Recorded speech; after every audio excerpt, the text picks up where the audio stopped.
Hey everyone, welcome to Nerds Talk. I'm Mike, And I'm Chris. and today we are going over the latest news of the week and what a crazy week it was. We only really pretty much expected a Google Stadia Connect, I think is what they call it. Just basically their upcoming games announcements, and that was pretty much it for this week. But we did have some surprises, some from Microsoft and some from Sony. So we'll get into that at the end.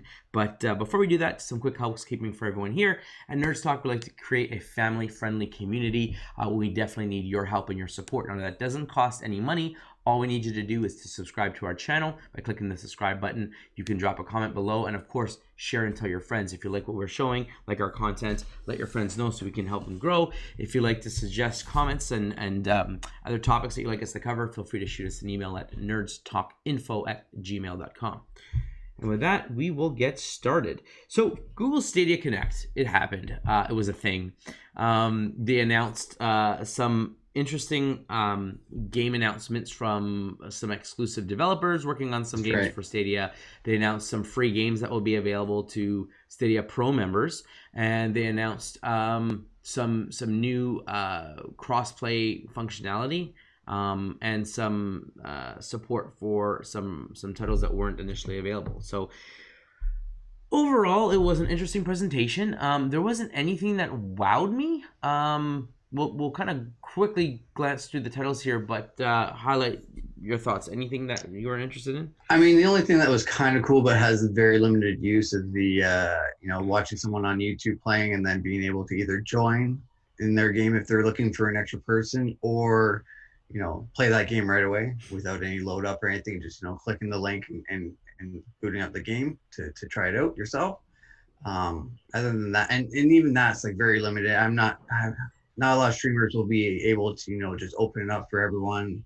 Most streamers have a clan or whatnot that they play with already, or friends that they play with. So I mean, few and far between. I can see this being used to this true advantage, but other than that, the games are on other platforms that they've announced. It's kind of cool that they're having some partnerships, but as we get into it later, I don't think it's going to be very good for them in the future. I don't think so either. So yeah, they talked about titles like Apex Legends, right? They talked about Bomberman, Super Bomberman R, and how that's gonna be. It was a Switch exclusive way back when it launched, and then they slowly revealed it, released it on PlayStation, I think Xbox as well, and now it's gonna be available on Google Stadia, 99 player support. You can jump into your favorite streamer's game and kind of load in and play with them. The big message that they were trying to share is, as you touch base with, is click and play. If, like you said, you can just jump in on a game from any of their, I guess, so-called streamer sites. There'll be a link and it'll just launch the game in a way you play, assuming that obviously you have the subscription. They also have the ability to join a player's game via a different link. Again, it's all about the instant gratification, the instant jump in and play experience, and not having to wait for installs, wait for updates and patches. It's all just clicking away to go, and time is of the essence and whatnot. So very cool technology from that perspective. I obviously haven't used Stadia. I don't know how great it is from a latency standpoint, and the thing I didn't like, and they announced this way back when, was they had Stadia and Stadia Pro. Now they have like a Stadia Premium, which is the one that comes with the controller and the Chromecast.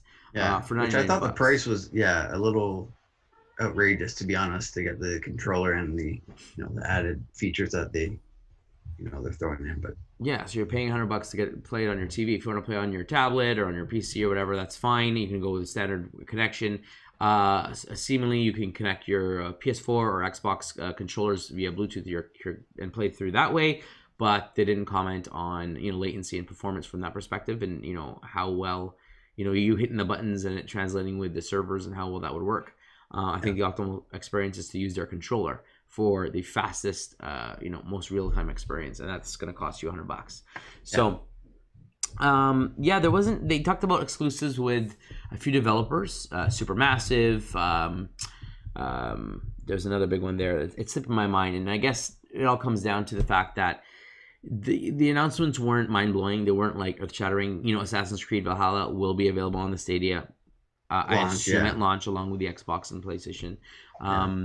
They also talked about the Hitman Collection 1 and 2 will be available on Stadia, but 3, when it comes out in January, you'll be able to play it on Stadia as well, just like it's coming to next-gen consoles. What other big titles did they talk about? There's another third-party title there. I think it was Mafia or something like that. They had a few other big games, but nothing was like, wow, this is phenomenal. This is amazing. This is exactly what, this is what I'm going to buy Stadia for. Like, yeah. There was nothing. And even those exclusives, can they really afford as a developer to just do it on Stadia? Or will it just be like a 2 months, 6 months exclusive and then it's out to everyone anyways, right? Like, and what kind of games are they going to create that, can kind of corner the market? So it'll be interesting to see what kind of, development they do, but I can't see it, really taking over any markets. Exactly. The one exclusive they focused on was called Casters, where you can curve bullets. You're like these big bobblehead, like vinyl toys characters. Or whatever. Yeah. And shooting the bullets, curving the bullets had a cool mechanic, but overall it wasn't a game that I was like, this is a must play title or a reason. It's an exclusive game. Is that a reason to buy Stadia? I don't see that many people saying I'm going to buy a subscription now for that game. It's just not. There's nothing about it that screams. I mean, it looks like it could be fun, but nothing that would make me want to spend $100 to get the controller and play it on my TV. Yeah. So, yeah, I mean, great for them. The click and play was great. Getting more and more support from a lot of the other developers. A lot of big games like NBA 2K21. I mentioned Hitman, new Assassin's Creed. This stuff is coming, so you are going to get more recent, third-party big blockbuster AAA games on the Stadia and not like months after they're available on the platforms, which is great. That's great for them. Yeah. But with that being said, most of these games you have to purchase separately. It's not you're paying the subscription and you have access to it. It's on top of the subscription. Right. And then it's like, well, if I pay the Xbox Game Pass subscription, I have access to the games that I can play them. I don't pay a separate price for that, right? So it's not very compelling. And way back when they talked about a free version of it where you can get Google Stadia without paying a subscription fee, but you just buy the games. So then what does this subscription get you exactly if you're not getting the games already included for free, like I would expect, like a Game Pass? Well, they're giving you monthly games that you are able to get for the month. For example, they announced a bunch of games this month, one of which I liked, which was Monster Boy and a bunch of these other indie-style games that you could basically add to your library, and you have them as long as you have your subscription. Sort of like Xbox Live Gold and PlayStation Plus. But I don't feel that the price for the subscription justifies these games, because that's what you're paying for. You're basically paying for the games because if you get the free service, you're buying the games to play them online anyway. I don't see the big benefit here. Yeah. Other than, you don't need to have a hollow box around. You're going on vacation, you're in a hotel room, you literally just need a Chromecast or your little laptop. You open up a Google browser and away you go. Click it and you can play on the go. You don't have to worry about wires and cables and all that kind of stuff. You can just pick up where you left off. The convenience of your game is with you wherever you go is pretty cool. But our competitors have similar, if not even better, options that are available now. That doesn't make Google Stadia the first platform of choice in my mind. But I mean, overall, especially after some of the later announcements that happened in the week, it kind of made Stadium not relevant in some sorts, right? Exactly. So at this point, Google Stadia, they're making the moves to try to get exclusives. That's happening. That's in the works. They are giving away free games. Great for them. They have this controller that makes the latency in the game playing, much better. I assume than using the other Bluetooth controllers, but that's at $100 cost. And the click and play is the only thing that was a cool feature, instant gratification. But with all the other hurdles and all the other costs to experience that, I don't know if that justifies it. But I mean, that's my thoughts on it. Was there any game there that was like, yes, this is this is exclusive to Stadia, this is what I want? No, there was nothing there that spoke to me. I'm assuming you're in the same boat. I am 100%. Nothing caught my eyes or ears and made me interested in joining. Yeah. So, it was what it was. That came out on Tuesday, and then later on in the week, specifically on Thursday, Phil Spencer had an interesting post on Xbox Wire where he decided to drop a bunch of information regarding next-gen Xbox and a lot of the not really features, but I guess you can Some call of them the things features. we can expect to Things come to in the expect with future, the right? Like, platform, yeah, like not OS related, like this is what it's that's going to right. look like, this is how it's going to work, but just some things to look forward to with Xbox as a platform. And again, I use the word platform because it doesn't matter if you're on Series X, it doesn't matter if you're an Xbox One X or an Xbox One S. Xbox is Xbox is Xbox, and that's what they're going with. That's their vision for the future. You want to buy an Xbox game, you have it forever. It doesn't matter where you want to play it, whether it's on a PC, whether it's on an Xbox One, whether it's on Xbox Series X. It doesn't matter. You own that game, you can play it wherever you want. And I like that vision, and I think that's exactly what we want as gamers. I mean, that's why I buy physical games, is because 10 years down the road, if I want to play an old game, well, it's not compatible on the system, or it doesn't work on this, or it's not compatible with that TV. You're kind of left in the dust unless you own a physical copy. You can plug it in and away you go. If it's not supported on a later platform, I mean, look at PS4. You can't get PS3 games to play on it physically with the discs. You can't Yeah. download them or have them available. It's PS2, right, on PS Now. So you're kind of stuck. And even the experience with PS Now with the latency, and you can't download it, so you're at the mercy of their servers. If you lose connection, you're offline. You can't play the games. It's not ideal. Yeah. And so anyway, Microsoft had posted this posting, and I must say I'll go through the points here, but I think that Xbox is really on the right path, and I think that they are doing everything that we expect and we would like to have as gamers, and I think that's exactly what a platform like Xbox should be about, and I think PlayStation should really Pay attention, pay and attention. fear and worry a bit. I've always been a PlayStation guy, to be honest. I didn't even get the last Xbox console because I just played on my PS5 every time, or PS4. I wish it's a PS5, but my PS4. And to be honest, Xbox has won me over. I am a big fan of them right now. Um, and if I had to choose one or the other at launch, I think I would lean towards Xbox. And they've had me for a few months now with all their announcements. They're getting ahead of the game. They seem to be playing their cards well and really listening to what gamers want. And I think because they were so far behind in the last console race, they've really been pushing the gaming and listening to their fans and trying to get new fans on board. Yeah, I completely agree. So let me jump through here. I'm not going to read the article in its entirety Yeah, because it's it's pretty pretty big. long, but Yeah. I'm going to go through some bullet points here because I think what they're offering here is extremely important to all gamers, and I think people should be aware of this before they make the decision on buying a PS5 or an Xbox Series X at launch, if you're planning to do so, or down the road. This should definitely sway your decision somewhat, I think. So he writes, at the dawn of the next generation, it's important to be clear about what you can expect from the future of Xbox. Our vision has one hero at the heart of it all, you. And today I want to share our commitments to you. And I'm just going to go through the bullet points here. Number one, you will always be welcome. And he basically talks about the fact that there's a lot of toxicity online. The Xbox is trying to keep their community safe from all players all around the world. They want to stop hate speech. They want to stop bullying. Yeah. With the times that we're at, a lot of people are at home, a lot of people are online. The world that we're in with Black Lives Matter and all the other kind of craziness that's going on. They want to make sure that they have a certain standard for the community, and so they talk about, everyone needs to have a home on Xbox.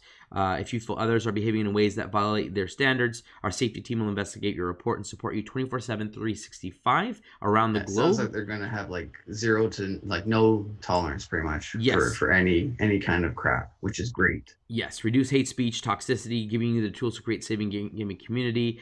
There's different ways that you can basically get people, report people, get people banned, get these things stopped. You have people there to support you so that you're not alone and you're not experiencing this. You're on here. Most people play games for a couple of reasons. One, for escapism, to be what you want to be or you can't be in real life, to have some fun, some enjoyment, and obviously entertainment. It's like TV or watching a movie. It's a way to relax. That's the idea of Exactly. gaming, right? It's for joy. It's Exactly. for happiness. It's not for stress. It's not another way to. I mean, you can use it to help you deal with stress and invent your anger and stuff like that. But you don't need to do that verbally at someone. You can do that by Exactly. Someone else's cause. yeah, pulling a digital trigger and shooting cartoon, pixels or saving a princess or whatever the case is. That's the idea of video games, right? And so with that, you shouldn't have to go through a day at work having problems, issues, come home, go online, only to to deal with these kind of things directed, at you or at any type of people, whatever that may be. So I think that's a great step and a great message. He continues going on to, your games will look and play best on Xbox Series X, and he jumps into all of the graphical benefits and all the features, the 120 frames per second. I'm not going to go through all that jargon, but basically, we have a top-notch technology and the architecture of the new Xbox. Here's the more important things that I think that are key with Xbox. You play new games day one with Xbox Game Pass.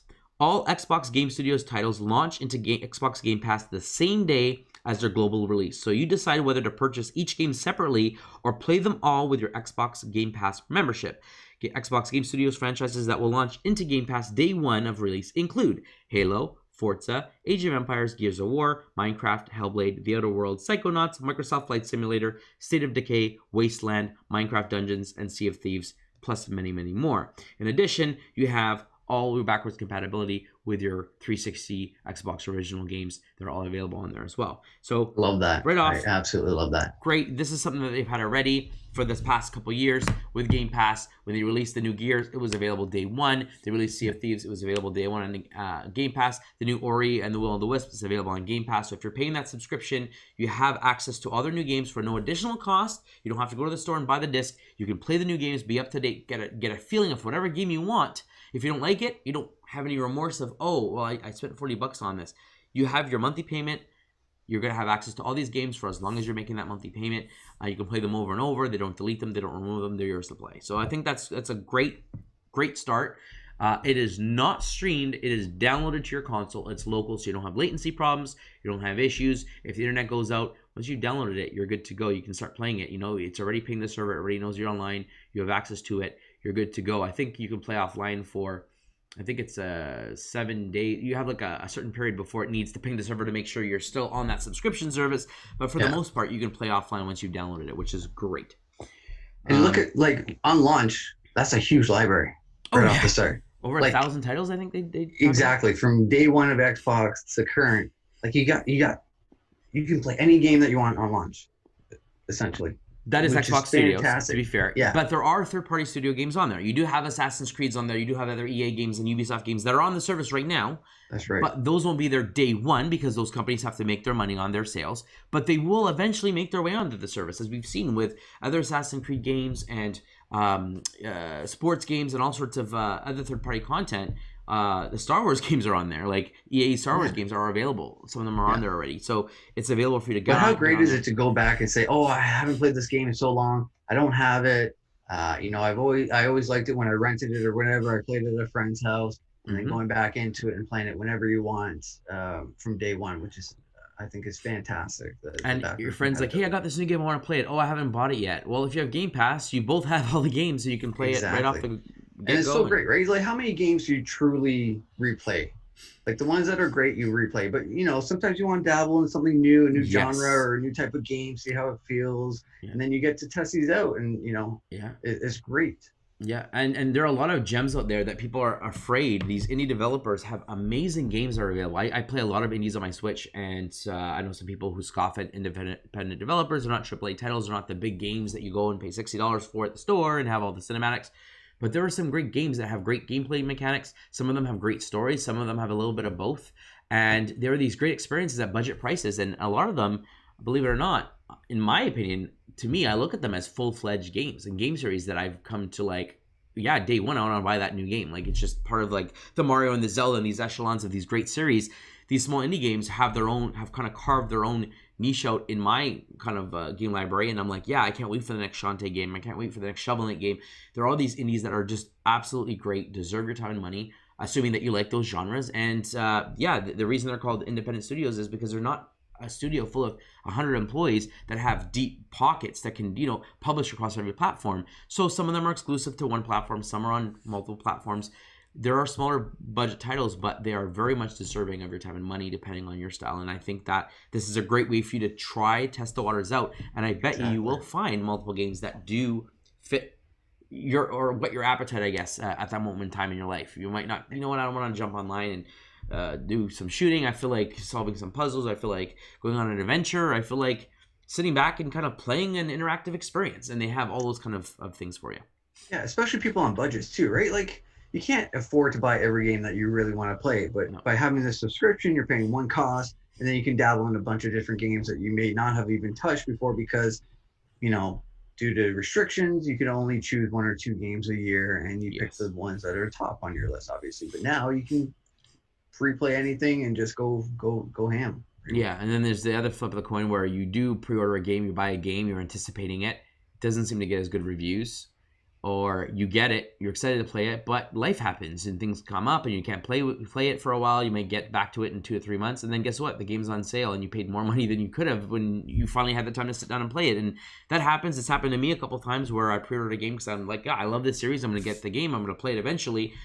Now I'm 3 games in the hole that I want to play. I just haven't had the time to get to it. And there's more and more games coming out that sometimes just feel like you deserve more of your time, and you're kind of like, I'll get back to that at some point. So yeah, that happens. Having this is like, you know what? Those games are available to you. Get to it when you can. You don't have to worry about forking off an additional $60 and hope that that game is everything you wanted it to be. I think it's great. Yeah, the next point, which is really very important, you won't be forced into the next generation. Now, this is pretty interesting. With new companies launching a brand new hardware, the biggest thing that they want to do is they want to sell that hardware as much as they can, because the bigger the install base they have, the better it is for the developers to make more games on their platform, and the more that they're going to succeed. The bigger install base means more profitability in their software, which is where the profitability comes from in most of these game generations. It's not from the hardware itself, it's from the games. So for them saying you won't be forced into the next generation, his statement says, we want every Xbox player to play all the new games from Xbox Game Studios, period. That's why Xbox Game Studios titles we release in the next couple of years, like Halo Infinite, will be available and play great on Xbox Series X and Xbox One. We won't force you to upgrade to Xbox Series X at launch to play Xbox exclusives. So what this means is all the new games that come out in the next 2 years, Xbox, the new Forza, potentially a new Fable, we'll find out next week, but these games that come out to Games Pass day one, you can play it on your Xbox One. You don't have to buy the newest Xbox to be able to play these games, which is what it was in the previous generations. A brand new console comes out, they have a few games that are, we have a previous gen version and a new gen version, and then they have a few games that are exclusive, and you have to buy the new system to play it, and you have no way around that, and you got to fork up that money. This is like, well, the Xbox may be expensive, and during this pandemic, a lot of people don't have a lot of money to spend. That's fine. You can get Xbox Series X when you're ready to make that upgrade. In the meantime, if you want to play that latest game, you can. And if you want to play with your friends, you can, because it's cross-compatible. If they're playing on the Series X and you're playing on your Xbox One, you can both play that new Halo Infinite.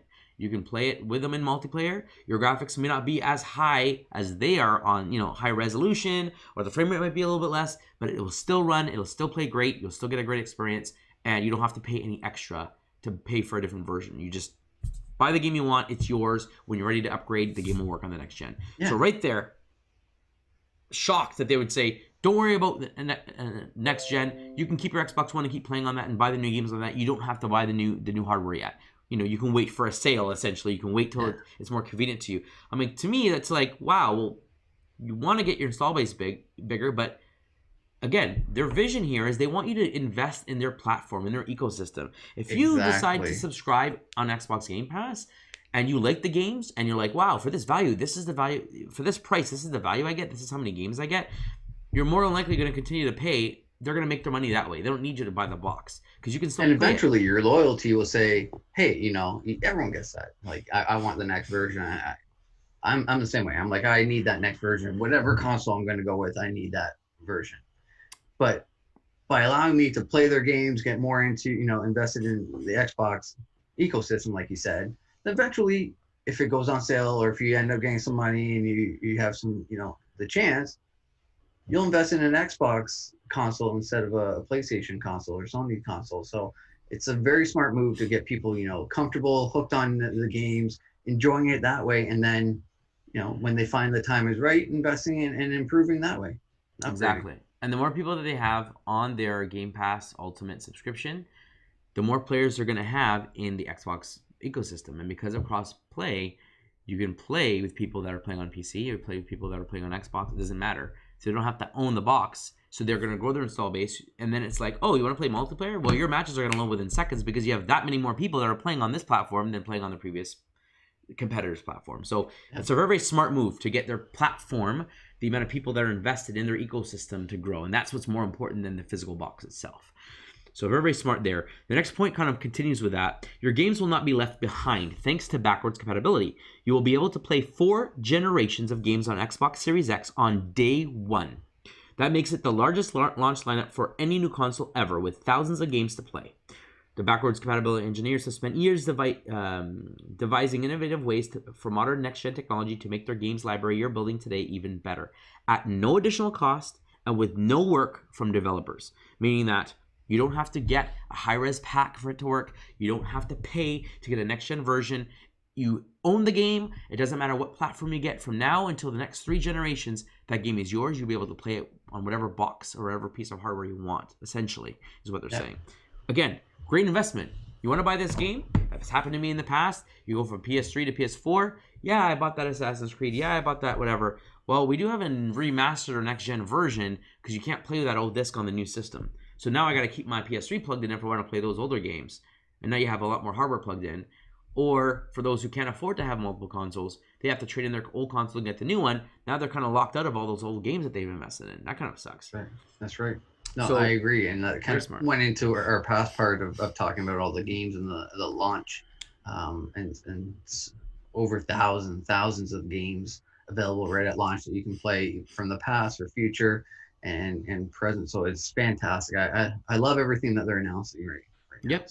In addition, your Xbox One gaming accessories come into the future with you. So the Xbox Elite controller, unreal. Xbox Adaptive controller, all work on the Series X. You don't have to purchase new controllers.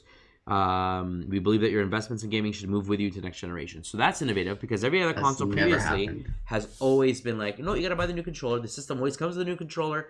You can't use your old controllers, with the exception of the Wii U and the Wii U. The Wii U used all the Wii remotes that all worked, and pretty much all the Wii accessories worked on the Wii U as additional controllers. As far as I know, the Xbox 360 controllers didn't work on Xbox One. Yeah, it's a completely different controller system. You had to use a different controller. But now it's like, no, all your Xbox One controllers and the Elite controllers you may have invested in, they'll work with you on Xbox Series X. It's all the same proprietary technology, the same Bluetooth interface, the same button mappings for the most part. You might be left out of certain features. There's special adaptive triggers and special things like that on the newer controller. But, I mean, they had special features on the Elite controller that some people didn't invest in. The game still worked fine. And that's their point. You want to play your game, you can still play your game. It might be a little bit of a different experience, but that doesn't matter. If you don't want to pay for that experience, you don't have to. You can still enjoy the games as they are. No, I think it's great. Pretty much all these announcements are saying everything you've invested in the past is not for nothing. You can use everything that you put your hard-earned money into and have enjoyed and continue it into the future, which is just phenomenal and never done before in the past.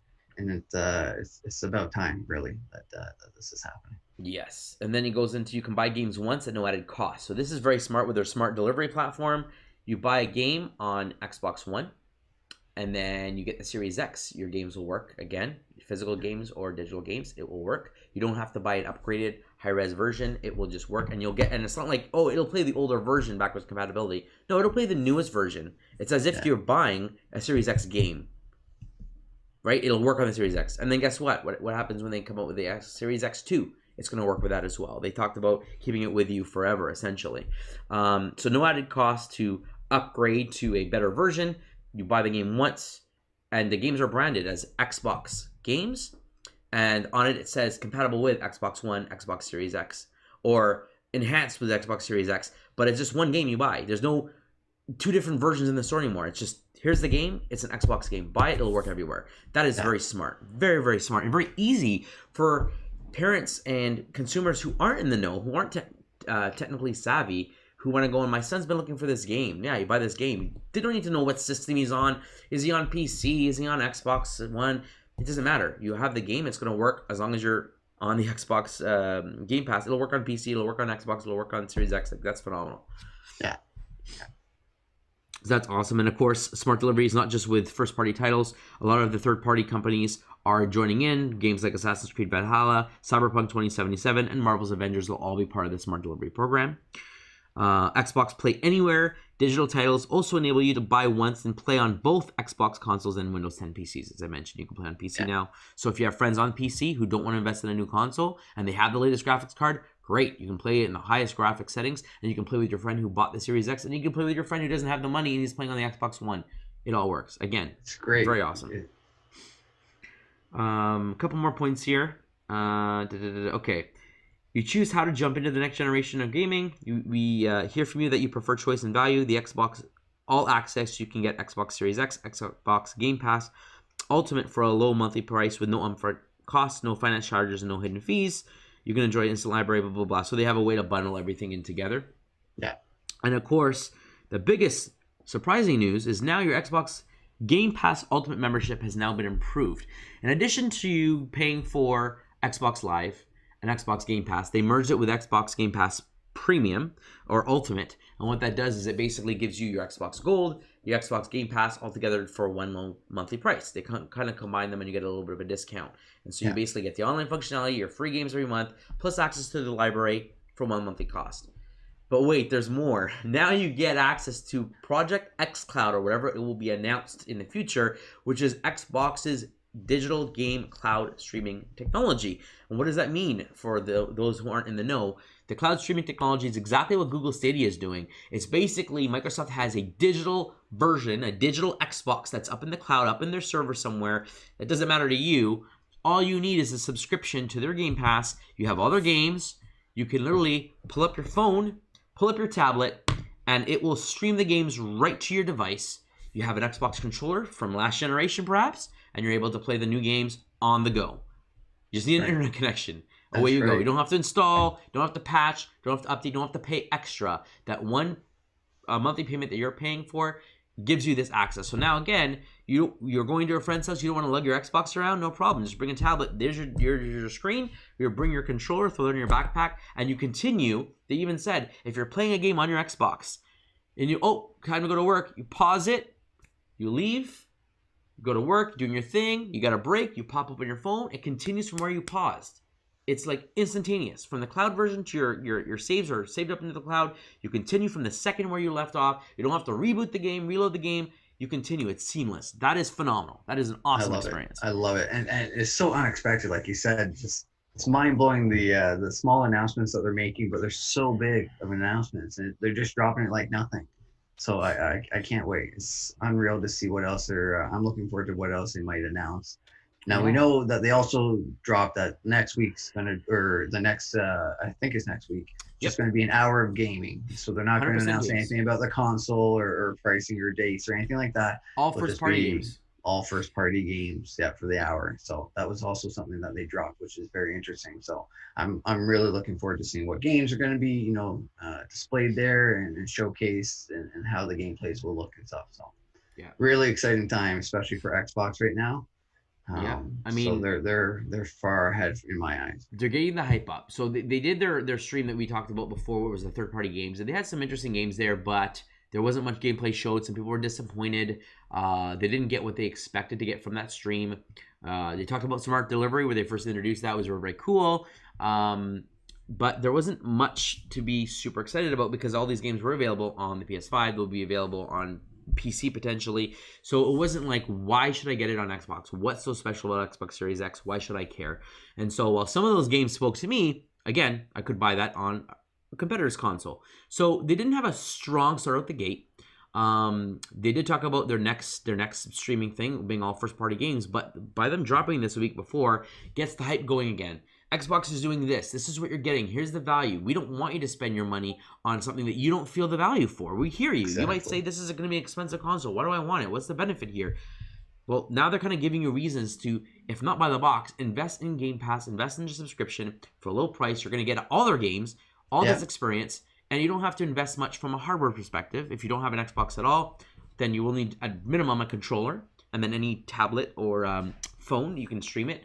And you can play that way. You can play on your PC, which is great. But the other benefit here is Xbox is trying to show people that they care about the consumer much more than, you know what? I think it was Sony that had stated this at the launch of the PS3 when they had their price. It's like, oh, don't worry about the prices. You're going to pay for it anyway. And they kind of stumbled out the gate. And Xbox 360 just destroyed them at the beginning of that generation. PS3 kind of came out a little bit better at the end, but they definitely had big issues. PS4, you know, it was an opposite where they were like all about games and all about getting exclusives out. Exclusives, And yeah. Xbox's message was all about the media center, being in the living room, and all this other stuff that just muddied the waters. And a lot of people They weren't went more happy. media than gaming. And this time they're going straight to the hardcore gaming and really trying to hit a home run. Yeah, and I think as an underdog, they're doing everything right, and I think it's really, really great value of what they're doing. They're doing everything right verbally. They're saying everything right. I can't wait to see it in practicality. Yes. And yes. I guess they're laying the groundwork to get people really excited. Wow, so I already have this subscription. I'm getting this benefit now. Oh, I have Xbox Live, but I don't know if I want to have Xbox. But what, an extra $5 a month, I get all their games. I don't have to pay extra. Okay, and I can play it on my PC. Okay, great. I don't have to invest anything. Like, there's so many more benefits there for your money that it's really hard to like completely scoff at it and like ignore what they're saying. Like, they're definitely making, hey, we're here. You'll listen to us, pay attention to us. We have something of value, and I think they're doing a great job at that. So, I mean, those are the major points here, and I thought that was great to bring up. I think after watching the PS5 stream, I was really excited about the box, the look of it. A lot of those exclusives look phenomenal. I'm like, man, like I definitely want to get a PlayStation. I want to play those exclusive games. And then I guess since I'm going to invest in it, I'll play the third parties on that console, and that's how they get you, right? Yeah. But with this ecosystem of playing all your old games, your new games, playing with a lot more potential players on different devices, crossplay, I just feel like that might be my future for all third-party games, especially if I know that I can buy it once and it'll work on Xbox One and future games. With PS, I mean, look at the PS4 for example. PS3 to PS4, I buy a game Black Flag. Assassin's Creed Black Flag launched on both PS3 and PS4. I had bought in the PS4 version because I wanted the best graphical experience. But if I'd bought PS3 and I wasn't ready to buy PS4 at launch, I waited a few years, and then I bought PS4 and I wanted to continue playing that game or play the game again, I can't. Like, it doesn't work on your PS4, and that you'd sucks. have to start from the beginning. Yeah, why would I need to buy the game I already own? Why should I have to buy another copy of that? It doesn't make sense. So this kind of protects you from that perspective, and all your investments are carried through.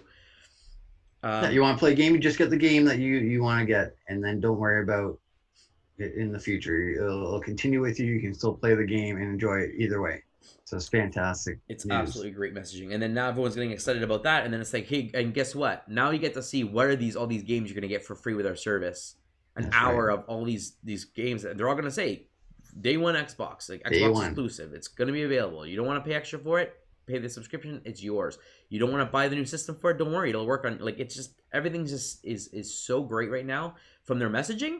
I can't wait to see what that box is when they finally reveal it and reveal the price point. Yes. As a follow-up, no, I don't think you were aware of this, or you may have, but I'm just going to read it really quickly. Officially, this is a report from The Verge, Microsoft discontinues Xbox One X and Xbox One S Digital Edition ahead of Series X launch. So as of right now, there are no more Xbox One X's being produced or manufactured anymore. Whatever is in stores is all you can do. If you really want to get a One X, get one now, because once they're gone, they're gone. All Xbox One S, all digital editions are being discontinued, and I feel that there's a very specific reason for that. What are your thoughts, Chris, before I get into my theories? Well, I think it is interesting. I mean, it probably makes sense. They're going to want to stop producing the old type, and whoever has it, that's fine. And then, they'll start pumping the new console. I mean, I'm not too surprised by that, to be honest. So they are not stopping the production on the Xbox One S, just the One S Digital Edition. Digital, yeah. So the reason, and I'm going to go through my thoughts on this, is you're launching a brand new console. We already know that the rumor is that there's two versions. We know there's Project Scarlet and Project Lockhart. Scarlet's been revealed as a Series X, the highest performing powerhouse of a console, the true next-gen experience, and that's going to be your Series X. Now, that name sounds a lot like Xbox One X, especially for those who aren't very savvy in video games. You have a parent, Mom, I want the new Xbox. They come out and say, I want the X. The kid talked about the X. And you go to the store and there's a One X on the shelf, there's a Series X. The average person may not know what the difference is. So I think having those both names on the shelf kind of muddies the water. Getting rid of the One X, you know that the one with the X in the name is going to be the premium package. Hands down. And with the fact that no matter what game you buy is going to work on the Xbox, you know that if you get the one with the X, you're going to get the best visual experience that's available to you. So that covers that reason why that one's discontinued. Totally makes sense. They keep the S as the Xbox One. That's the Xbox One. It's the S. It's the standard edition. If you want to don't want to upgrade, or if you don't have an Xbox and you want to invest in the Xbox One to test the waters, the S is available for you. It's the lowest priced one on the market, especially when next gen launches. It'll be the cheapest Xbox available to you. But then you have something that's going to be in the middle. We had the Xbox S Digital Edition, which had no drive in it, just like the PlayStation has announced a discless version, a digital version, and a standard one. Xbox Lockhart has been long rumored to be a all digital Xbox, meaning no disk drive. It's all about digital downloads, all about streaming with xCloud. There's no physical disk drive, and there's two reasons for that. One is to drive the price down to have a cheaper model for the next gen, and two, for those who don't need to buy physical games, who just want to invest in Game Pass, get the digital edition. You don't need to worry about discs. You don't, because your Game Pass has everything available. You can stream it. You can just download it and play it on the hard drive. Away you go. It'll save you some money. And if they had the Xbox One S digital edition, again, that muddies the waters. So I think that when they announced the Lockhart, whatever that's going to be called, it'll probably be called the Xbox Series, digital series, or whatever they call it, is going to be the only digital discless version. Then you have your Xbox One and your Xbox Series X. Yeah. Next gen, old gen. And I think that kind of makes it clear for most people. If you want next gen, you want the X. Do you want to buy physical games? You want the X. If you don't, you want to go all digital, buy the digital edition. If you want to stick with last gen, you want the cheapest model, you get the One S. So I think that's kind of why that they're doing that. It makes sense to me, but what are your thoughts? No, I agree. That actually makes really good sense, especially for marketers and people that don't follow the news or are up to the gaming standards. It makes it really easy for them to see, okay, this is one price point, second price point, third price point. These are all the things you get. And then when, someone's talking to them from the store, then they can explain what they get for each price point, which will help, them understand that as a consumer. Absolutely. So if you want last gen, this gen Xbox, Xbox One X, get them now while they're available in the stores, because it will be gone. I had recently upgraded to a One X. And I don't regret it. It supports 4K, and for me that's great because I just invested in that a few months ago. I know for me, I don't need to get the Series X day one because I know that my games will work on it, and it is an upgrade from the original Xbox One X at 4K. So I know I'm good for the next little while, for the next year perhaps, until there's an amazing sale on it. I am keeping my eyes on the Series X, especially if there are exclusives that do come out within 2 years that are exclusive. So I probably will get that eventually, but I don't feel the need to jump in right away. And I'm glad that I don't have to miss out on the next gen based on that decision. Yeah. So that's really, really great. So I really only have to look at what's the price of the PS5. Am I getting that day one, or am I going to have to wait for a sale on that too and just stick with my Xbox One X? We'll have to wait and see. But I mean, again, great news. This discontinuation is going to be great for consumers. And again, more shelf space and kind of ramping up for next gen. It's coming soon. If they're discontinuing it now, it's coming soon. Yeah. It's got to be within the next few months. As early as September, I'm assuming October, November, but I mean, they could just surprise everyone, say it's coming out back to school. People are going to college, potentially, the pandemic, the schools may be opening. Great time. A lot of people like to invest in new laptops and stuff, and a new console. September might be the month. That might surprise everyone with that. We'll have to wait and see. Yeah, definitely. I'm looking forward to them releasing the date and the price. That'll be very interesting to see. Do you have any speculation on what you think it might be? Expensive. I don't know. Do you think it'll hit $700? What was the last one that hit 700? PS3? I think the PS3, when it first launched, the two SKUs, the high-end SKU, the most expensive one, I think was, if it wasn't $700, it was $600 for sure. Like it was ridiculous. It was up there. I'm going to go with, it'll just be under, like the 600s, I think. So $599? Yeah. Okay. I'm with you there. I think at the top end, it would be $599. I think if it's higher than that, it's going to be really pricey for a new piece of technology, especially because this is, I mean, you got to think of it this way. Yeah, it's the latest technology. Yeah, it's got all the new SSD drives and all the stuff that's going to make load times really fast. The graphics for now, though. We get that. Yeah, it's going to be for now. But you got to think of this. Yeah, you're buying a new system every 5 to 6 years. If you look at the PC market, yes, you could technically upgrade your PC every 5 to 6 years, but when you're upgrading your PC, you might just need to upgrade the graphics card. And then a year or two later, upgrade the CPU. And maybe, and a lot of times, I mean, I have had a motherboard that's 10 years old, and I've been able to upgrade the CPU twice, upgrade the graphics card twice, and the motherboard is still fine. It still supports that and still able, to run. So if you're paying all this money in a console that you're going to be replacing a lot quicker than you'd be replacing a PC, why not just invest in the PC, which technically you can get a better graphics card, add more SSDs, add more memory, and get a better capability that's going to last you longer in terms of an investment standpoint, right? You want to make sure that the reason you're buying the console is you get all those games, you get that beautiful visual experience at a cheaper price than a PC. Right. That's right. They don't want to price themselves out of the market, essentially, because if it goes up to $700, then I'm just going to invest in a PC and just, get Game upgrade Pass. it a la carte, right? Like, and do it that way. Yeah. Yeah. You get Game Pass and then have all the benefits. Yeah. And play it at higher graphics and better speeds and such. Exactly. So I think $599 so $600 would be the top end. I'd be hoping for nothing more than $499, so $500. Yeah, but I think I think the same. I think a lot of people are saying that's going to be the American price, which I still think is high, but yeah, definitely. I think $600 is high. Even $500 is high. So I'm hoping it's lower, but I'm not too sure. Yeah. So we'll have to wait and see. And then the PS5, I mean, do you think the Xbox and PS5 will be about the same price point? Do you think Xbox will be a little bit cheaper than the PS5, or do you think the PS5 might squeak in a little bit cheaper than the Xbox? The Xbox might try and go $20 cheaper, $50 cheaper than the PlayStation, just to try and get that market share for sure. And since they were the underdogs, they want to get their console numbers up and show that they're back on top. Yep. So I would assume that they'll try and get $20 to $50 cheaper. All right. And then moving on to the last piece of news. Sony has given Jeff Keighley, the host of the Game Awards every year, opening night live that he's done for, I think it was I can't remember the name of it now. Gamescom?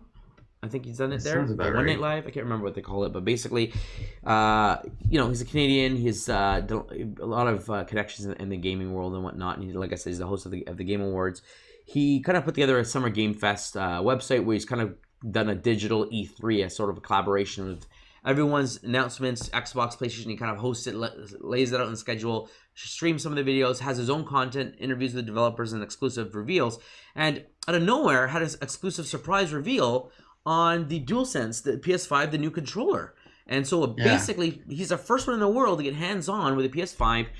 They sent him, I guess, I don't know if it was a dev kit, but they gave him the actual controller. I would assume it would be a PS5 at this point, where they set him up to try out the new demo software. It's bundled in with every PS5 called Astro Lab, I think it was called. Yeah.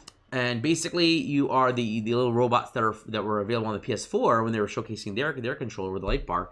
And it's showing off all the haptic feedback, the adaptive triggers, the sound, the new speaker in the PS5 and how it's better in the DualSense, how everything works, the immersion that the controller gives you. He's running through it, trying to explain like the sound effects of the sand and the footsteps in the snow. And depending on the environment, the rumble and the feeling of the controller kind of feels gritty like the sand, or it feels when you're in the ice, like the smoothness. Somehow that feeling comes out in the haptic feedback, in addition to the adaptive triggers, the different pressure sensitivity when you're pulling things and pushing things. Pulling back a bow or spring and all that stuff. So it gives the developers an extra tool to put into their games where they can kind of customize, each trigger and, the kickback and pushback on, if you're trying to walk through a sandstorm, it'll be harder to push forward. You'll have that, that resistance in there, pulling down triggers depending on, if it's really light or really hard, or, what type of weapon you're wielding, or, maybe a heavy sword will be a little bit harder to pull the trigger to swing that and stuff like that, and bows and arrows. So, and then with the sound, it's kind of, you can get the surround sound, but then you get the extra 4D kind of sound that's coming from, not just your speaker has one sound, and then your actual controller will have like an added sound that, immerses you more into the game kind of thing. So lots for the developers to play with, and for the player to feel more immersed and get that feeling of actually, being a bit more into the game that way kind of thing, which is kind of interesting. It is. So, I mean, for PS5, it's going to come with a new controller. They didn't mention anything about backwards compatibility with the controllers, but again, with a lot of these new exclusives probably taking advantage of the new controller, I don't think you'd want to play it with the old gen hardware, but you may not have the choice regardless. Again, so extra cost. I am excited about the controller. I thought it looked cool. I thought it was going to be a gimmick, haptic feedback. Adaptive triggers, I could see it being cool, but I thought it would be like a couple of developers would use it and it would kind of get old really quickly.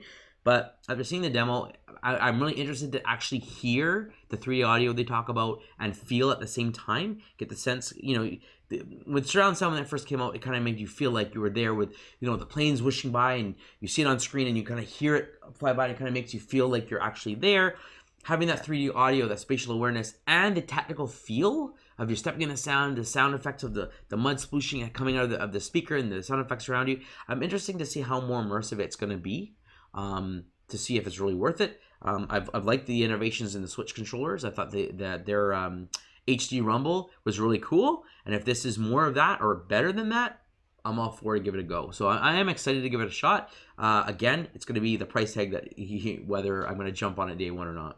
Yeah, it looks a little bit bigger as well, so it maybe has that better feeling in your hand as well. He showed the comparison between the PS4 controller and the Xbox or PS5, excuse me, controller. So there was some size comparison. He even said it felt a little bit more, well built and heftier, but not too bad, which is good. You just you're carrying it around and playing the games for hours sometimes, so you don't want something that's really heavy in your hands that's going to tire you out from playing and such. So it seemed interesting. Now I do like that when he was interviewing the marketing, I guess it was the VP of the national marketing, how he kind of asked some questions not related to the controller, and how Xbox or PlayStation pretty much said, we're only going into the future. Like, you need to get the new system, complete opposite of what Xbox said, in order to get the best playing capabilities and such in their future games. So like Ratchet and Clank, it only works on the PS5. The instant load, it wouldn't be able to be done. Yeah. So it's interesting to see the two companies going in totally different directions, essentially, with one being you can play any software, any hardware, like anything that we own, you can play, controller, game, whatever, for future and past. And this one's saying past is a past. Whatever you want to play in the future, you need to get the higher things each console. So totally different and opposite. So absolutely. So I completely agree with you, and I think that while Sony definitely has the more exciting exclusive at this point in time, the bigger IPs that I'm interested in, you're interested in. We love the superheroes. They've got Spider-Man, God of War, great action adventure game. Ghost of Tsushima, The Last of Us. They have all these great exclusive narrative-based game stories, gameplay mechanics. It's there. PlayStation has amazing studios, but Xbox does have some of them as well. They have Gears. They have Halo. If that's not your style, if you're not into the space and the fantasy and the futuristic kind of stuff like that, they have Fable. If they bring that back, and they acquired, a bunch of, I think it was 11 new studios. I think they have 15. They said right now, studios, and they're all working on next gen games. Like, look at forgetting the name now, and I feel like an idiot now not knowing it. But the Jedi Fallen Order, the team that made that, like, I think was it Remedy? I can't remember the name now. The guys that made Titanfall and Titanfall 2, like, they do their stuff well. Respawn, maybe it's Respawn. I can't remember the name. They do very well with their games. They did a phenomenal job with Star Wars. It's different style than their first person shooters and third person shooters, but they did a great job doing something new with a new IP. And I think that there are a lot of developers that want to make new things, that want to try new things. And with Microsoft saying, okay, we're gonna fund you. We want you to be creative. We want you to make stuff for Xbox.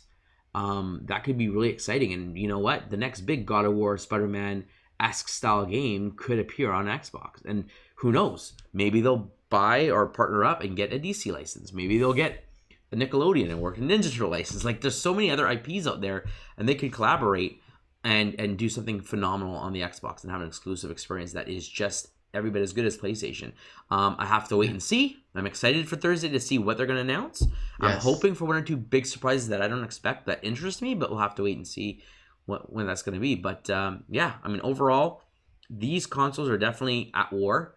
I think Microsoft has the upper hand from a visionary standpoint and where they're going. I'm really excited for that. Right now, from the game standpoint, Sony, I feel like, has the edge. We'll have to wait to kind of see next week and see if that changes. But Any final thoughts before we close for today, Chris? I just think Xbox is really investing back into their gaming now, which is great, and trying to really, show the customer that they are the focus for them.